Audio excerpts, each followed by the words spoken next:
Current affair का पहला प्रश्न है कि वर्तमान में नए चुनाव आयुक्त कौन बनाए गए हैं, तो नए चुनाव आयुक्त बने हैं राजीव कुमार साहब, यानी कि बी ऑप्शन प्रश्न का सही उत्तर है। इन्होंने किसका स्थान लिया, तो इन्होंने अशोक लवासा का स्थान लिया है। डिटेल लिख लीजिए क्या है, तो भारतीय प्रशासनिक सेवा यानी आईएएस, पूर्व आईएएस अधिकारी यानी कि सेवानिवृत्त हो चुके हैं राजीव कुमार, इनको नए चुनाव आयुक्त के रूप में नियुक्त किया गया है। और इन्होंने अशोक लवासा का स्थान लिया है जिन्होंने त्यागपत्र दे दिया है, और Ashok Lavasa ADB Asian development bank में उपाध्यक्ष बनाए गए हैं और इसीलिए उन्होंने अपने पद से इस्तीफा दिया था। लवासा पिछले दिनों आपको याद होगा इन्होंने इस्तीफा दे दिया था, इनके इस्तीफे को राष्ट्रपति जी ने भी स्वीकार कर लिया है। आगे बढ़ेंगे, बात दूसरे प्रश्न की करेंगे कि विश्व वरिष्ठ नागरिक दिवस कब मनाया जाता है, तो वर्ल्ड सीनियर सिटीजन डे जो मनाया जाता है ये 21 अगस्त को मनाया जाता है, यानी कि सी ऑप्शन प्रश्न का सही उत्तर है। डिटेल लिख लीजिए क्या है, तो हर साल 21 अगस्त को दुनिया भर में विश्व वरिष्ठ नागरिक दिवस के रूप में मनाया जाता है और इसको मनाने का फैसला किया था संयुक्त राष्ट्र महासभा ने। कब किया था, 14 दिसंबर 1990 को, यानी ये 1991 से हर साल मनाया जा रहा है। और ये दिवस वृद्ध लोगों को प्रभावित करने वाले जो मुद्दे हैं उनके बारे में लोगों में जागरूकता बढ़े, जैसे जैसे वृद्धों की उम्र बढ़ती है वैसे वैसे उनका स्वास्थ्य गिरता है, उनके साथ दुर्व्यवहार किया जाता है, उनको सम्मान दिया जा सके, वरिष्ठों को नागरिकों की उपलब्धियों को सम्मानित किया जाए, तो उन्हें पहचानने के लिए इनके पास जीवन का बहुत लंबा अनुभव होता है, तो उनका जो अनुभव है, उनको जो सम्मान है, उनको वापस उनको दिलवाने के लिए ये दिवस जो है मनाया जाता है। बात करेंगे तीसरे प्रश्न की कि भारत और किस देश के बीच में नया सांस्कृतिक समझौता हुआ है, और ये समझौता हुआ है भारत और इजराइल के बीच में, यानी कि डी ऑप्शन प्रश्न का सही उत्तर है। डिटेल लिख लीजिए क्या है, तो भारत और इजराइल के बीच, दोनों देशों के लोगों के बीच आदान प्रदान को मजबूत करने के लिए नए सांस्कृतिक समझौते पर हस्ताक्षर किए हैं, और ये सांस्कृतिक समझौता 2020 से लेकर 2023 तक के लिए 3 साल का ये है। इस समझौते के तहत सहयोग के जो क्षेत्र हैं, संस्कृति और कला के विशेषज्ञों का आदान प्रदान किया जाएगा, यानी वहां की संस्कृति और कला से संबंधित जो लोग हैं वो भारत आएंगे, भारत की कला संस्कृति से जुड़े हुए लोग इजराइल जाएंगे। उसके अलावा साहित्य उत्सव होंगे, पुस्तक मेले होंगे, और एक दूसरे की भाषाओं में प्रसिद्ध जो कार्य हैं उनका अनुवाद बढ़ाया जाएगा। जैसे वहां की जो भाषा है वो हिब्रू है, इजराइल की भाषा भारत की में हिंदी है, तो हिंदी, हिब्रू या भारत की और जो भाषाएं हैं उनका अनुवाद एक दूसरे लैंग्वेज में किया जाएगा, ये आपको याद रखना है।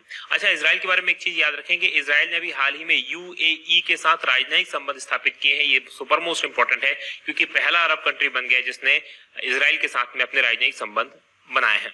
बात करेंगे इजराइल की, तो यहाँ की राजधानी यरूशलेम है, प्रधानमंत्री बेंजामिन नेतन्याहू है और मुद्रा यहाँ की इजराइल की नई शेकेल है। चलिए मैप में मैं आपको अब इजराइल लिए चलता हूँ। तो जैसा कि आप स्क्रीन पर देख पा रहे हैं ये हमारा भारत, और हमारे भारत से अगर आपको इजराइल जाना है तो मूव करना पड़ेगा आपको पश्चिम में। पश्चिम में आप जाएंगे, पाकिस्तान, ईरान, इराक को क्रॉस करने के बाद सीरिया पहुंचेंगे, तो ये जो ग्रीन कलर का सीरिया दिखाई दे रहा है, इसी की नीचे की तरफ आप देखेंगे तो ये पिंक कलर का जो देश आपको दिखाई दे रहा है यही इजराइल है, राइट। इजराइल की राजधानी यहाँ पर आप देख पाएंगे यरूशलेम है, और ये फिलिस्तीन है। फिलिस्तीन और इजराइल के बीच में लगातार प्रॉब्लम्स चल रही हैं, ये आपको पता होना चाहिए। डेड सी जो है वो इसी के तीनों देशों के बीच में, जॉर्डन, फिलिस्तीन और इजराइल के बीच में स्थित है।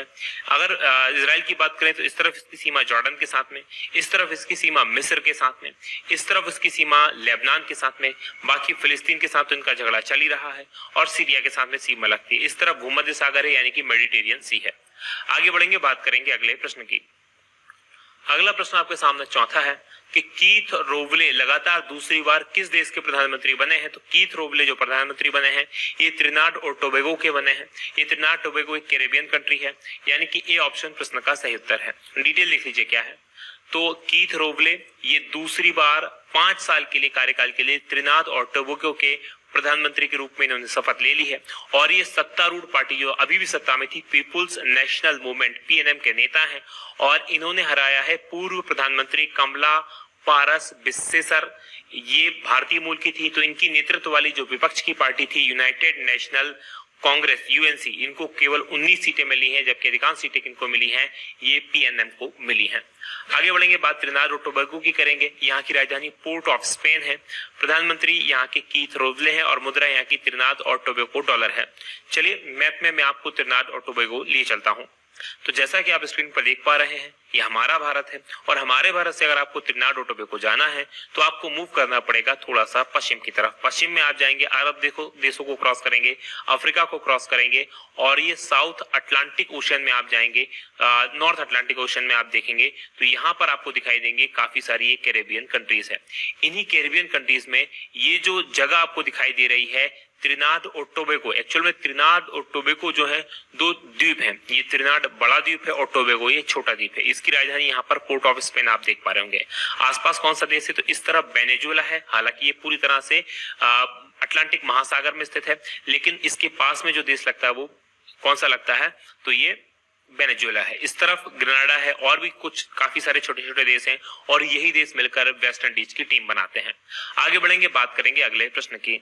अगला प्रश्न आपके सामने पांचवा है कि फ्रांसिस्को एशुए, इनको फिर से किस देश के प्रधानमंत्री बनाया गया है, तो ये भी प्रधानमंत्री बन गए फिर से इक्वेटोरियल गिनी के, यानी कि बी ऑप्शन प्रश्न का सही उत्तर है। डिटेल लिख लीजिए क्या है, तो फ्रांसिस्को पास्कल इएगुए ओबामा एशुए, ये इनका पूरा नाम है। इनको लगातार तीसरी बार इक्वेटोरियल गिनी गणराज्य के प्रधानमंत्री के रूप में नियुक्त किया गया है, तो ये आपको याद रखना है, ये थर्ड टाइम वहां के प्रधानमंत्री बने हैं। इससे पहले जो एशुए साहब थे वो 14 अगस्त 2020 को राष्ट्रपति की आलोचना के बाद राष्ट्रपति जो थे तेओडोरो ओबिंगो, इनको अपना इस्तीफा इन्होंने सौंप दिया था, तो फिर से यही प्रधानमंत्री बन गए हैं। इक्वेटोरियल गिनी गणराज्य एक सेंट्रल अफ्रीकी तेल उत्पादक देश है, ये आपको याद रखना है, और वहां पर कोविड-19 महामारी और कच्चे तेल की कीमतों में जो गिरावट आई है उससे दोहरा आर्थिक संकट वो झेल रहा है। बात करते हैं इक्वेटोरियल गिनी की, तो इसकी राजधानी क्या है, तो मालाबो इसकी राजधानी है। प्रधानमंत्री फ्रांसिस्को पास्कल एशुए ओबामा एशुए हैं और मुद्रा है कि मध्य अफ्रीकी CFA फ्रैंक है। चलिए मैप में मैं आपको अब इक्वेटोरियल गिनी लिए चलता हूं।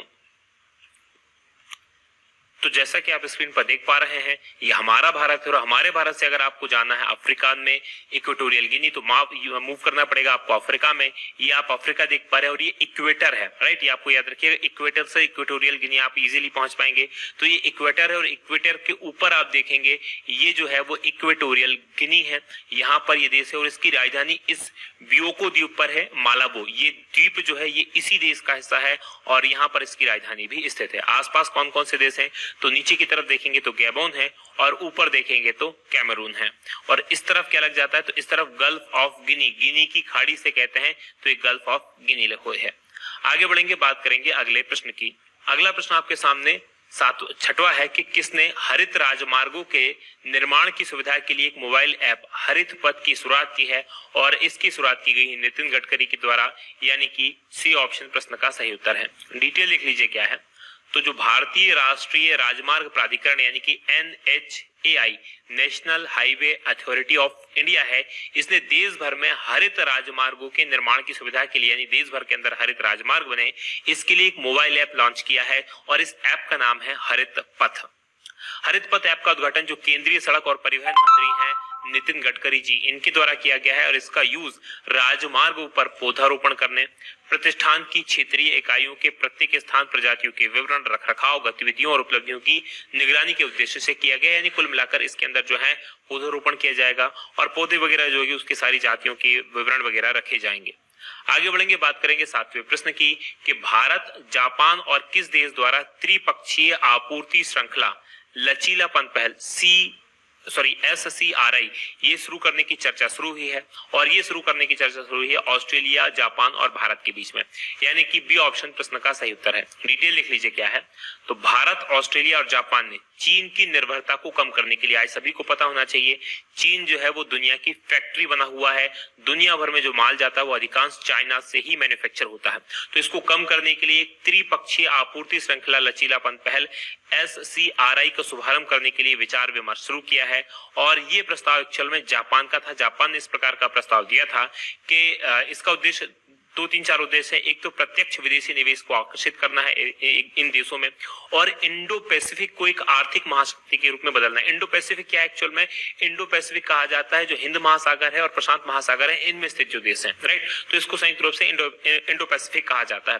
तो इसको महाशक्ति के रूप में बदलना, और दूसरा भागीदार देशों के बीच में एक परस्पर पूरक संबंध बनाना। परस्पर पूरक का मतलब जैसे कि ये तीनों देश आपस में एक दूसरे की पूर्ति करें, यानी कि कुछ चीजें जो यहाँ उपलब्ध है वो बनाई जाए और वो जापान में पहुंचा दी जाए, जापान में जो होता है वो यहाँ पहुंचा दी जाए। इसी प्रकार से भारत में, ऑस्ट्रेलिया में, यानी तीनों एक दूसरे के पूरक के रूप में काम करें, तीनों स्वस्थ प्रतिस्पर्धा आपस में रखें। बात करेंगे 8वें प्रश्न की कि किस प्रदेश में इंदिरा रसोई योजना लॉन्च की गई है। तो इंदिरा रसोई योजना जो लॉन्च की गई है वो राजस्थान में की गई है, यानी कि डी ऑप्शन प्रश्न का सही उत्तर है। डिटेल लिख लीजिए क्या है। तो राजस्थान सरकार ने हाल ही में इंदिरा रसोई योजना लॉन्च की है अपने यहाँ पर, और इस योजना के तहत जो गरीब और जरूरतमंद है उनको 8 रुपए प्रति प्लेट में स्वस्थ और पौष्टिक भोजन दिलवाने की योजना है, और राज्य सरकार इस योजना पर करीब 100 करोड़ रुपए खर्च करेगी। बात करेंगे अब हम राजस्थान की, तो मैप में देख लीजिए भारत की सबसे अधिक क्षेत्रफल वाला ये राज्य है। जयपुर यहाँ की राजधानी, जिसको पिंक सिटी भी कहा जाता है। मुख्यमंत्री अशोक गहलोत हैं, राज्यपाल कलराज मिश्र हैं। लोकसभा की 25 सीटें हैं, राज्यसभा की 10 सीटें हैं, विधानसभा की 200 सीट हैं। प्रमुख नेशनल पार्क की बात करें तो सरिस्का नेशनल पार्क यहाँ पर है, माउंट आबू नेशनल पार्क है, डेजर्ट नेशनल पार्क है, केवलादेव नेशनल पार्क है, रणथंबोर नेशनल पार्क है और मुकुंदा हिल्स नेशनल पार्क है। आगे बढ़ेंगे, बात 90 प्रश्न की होगी कि $2 ट्रिलियन के मार्केट के वाली दुनिया की सबसे बड़ी कंपनी कौन सी बन गई है, और ये कंपनी बन गई है एप्पल, यानी कि सी ऑप्शन प्रश्न का सही उत्तर है। डिटेल लिख लीजिए क्या है। तो दिग्गज टेक कंपनी है एप्पल, और इसका मार्केट कैप जो है वो $2 ट्रिलियन पहुंच गया है। हालांकि दुनिया की ऐसी पहली कंपनी नहीं है जिसका मार्केट कैप $2 ट्रिलियन पहुंचा है, और लेकिन अमेरिका की ये पहली कंपनी है जिसने इस मुकाम को हासिल किया है। कंपनी ने 2 साल पहले ही $1 ट्रिलियन का मार्केट कैप हासिल किया था। अब दुनिया की सबसे पहली कंपनी जिसने $2 ट्रिलियन का मार्केट कैप हासिल किया था, और ये थी सऊदी अरामको। सऊदी अरामको वहां की सरकारी कंपनी है सऊदी अरब की, जो कि खासकर गैस और पेट्रोलियम में काम करती है। तो इसने 2019 में जब ये मार्केट में लिस्ट हुई थी तो तभी ये $2 ट्रिलियन को मार्केट कैप को क्रॉस कर गई थी। लेकिन वर्तमान की बात करें तो इसका 1820 अरब डॉलर का इसका जो है वर्तमान में मार्केट पूंजीकरण है, यानी कि मार्केट कैप है। आगे बढ़ के बात करेंगे 10वें प्रश्न की कि खेल रत्न पुरस्कार 2020 किसे प्रदान किया गया है। तो पिछली बार भी मैंने आपको बताया था, उसमें 4 नाम थे, लेकिन इस बार एक और नाम इसमें बढ़ गया है, तो ये आपको याद रखना है, और ये नाम बढ़ा है रानी रामपाल का। यानी 5 लोगों को इस बार दिया जाएगा, रोहित शर्मा, विनेश फोगाट, मनिका बत्रा और रानी रामपाल, साथ में मरियप्पन थंगावेलु, यानी कि डी ऑप्शन अब इस प्रश्न का सही उत्तर होगा। डिटेल लिख लीजिए क्या है।